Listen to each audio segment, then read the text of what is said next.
So, Louise, you're up at New Mills Golf Club.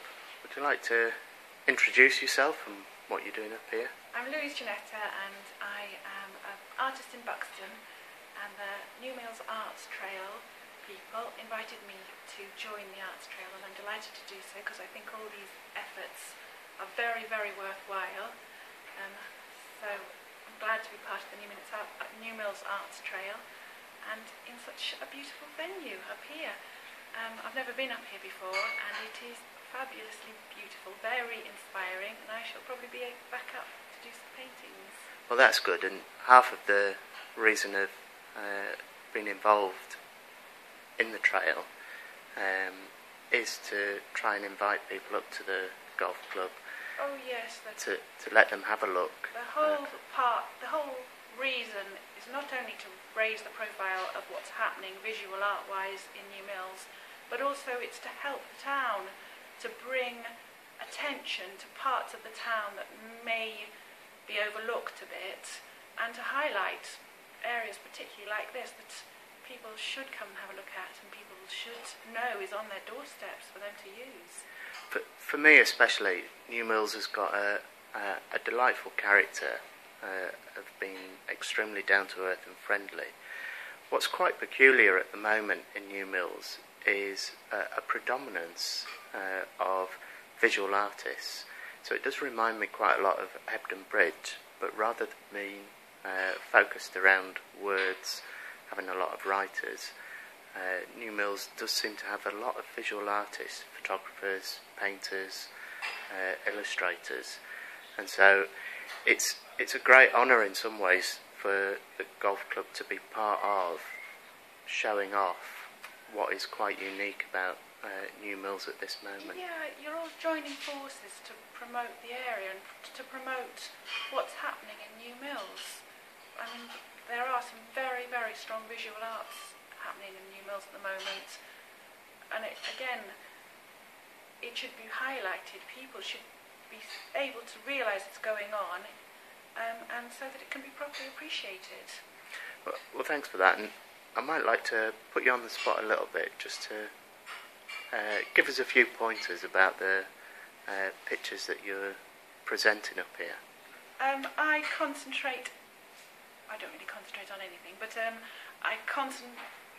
I'm enjoying textures at the moment, textures and patterns. And these are very textured paintings you can't necessarily see in this film, but they're very textured. One of the nice things about them is that they come to life in natural light, because the textures are so deep they cast their own shadows. So in fact, if light passes across these, the shadows will move. Yeah, I can see that. It's going to change throughout the day as different light picks up different aspects of it. Difference between daylight and evening light, they really change. So I suppose that reflects a lot of the subject focus itself, because as you walk through the countryside and forests, you do get throughout the day, and even from whatever angle you're looking at, you do get a different view. It lives and breathes, and I think I've been lucky enough to find a way of capturing that in my paintings.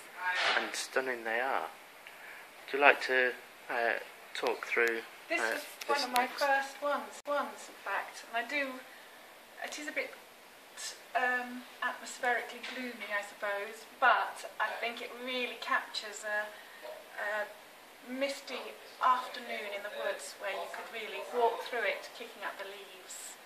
And the depths created by the textures and by the depths in the colours really invite you to walk through it.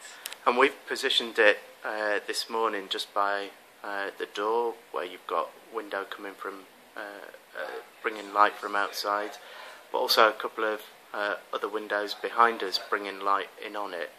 And we chose this area from another area that was quite dark. What particularly drew you to this location? Well, I'm really hoping that people will notice that it changes, that they will be drawn into the picture when they experience the changes in its atmosphere as the light changes across it. Super. Morning, Frank. Good morning, Kathy.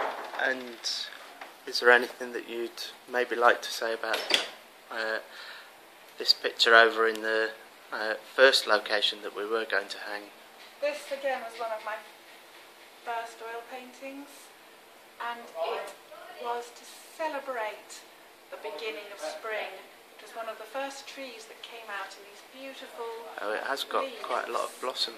Yeah, they look almost like blossom, but they were leaves coming out, like tulips. They stand upwards and then they fall, and the whole tree is bursting out the picture as the sort of the beginning, the bursts of spring. And you've called that the start of The spring? start of spring, yes. Oh, fabulous. And should we have a look at the... That's enough, can't you?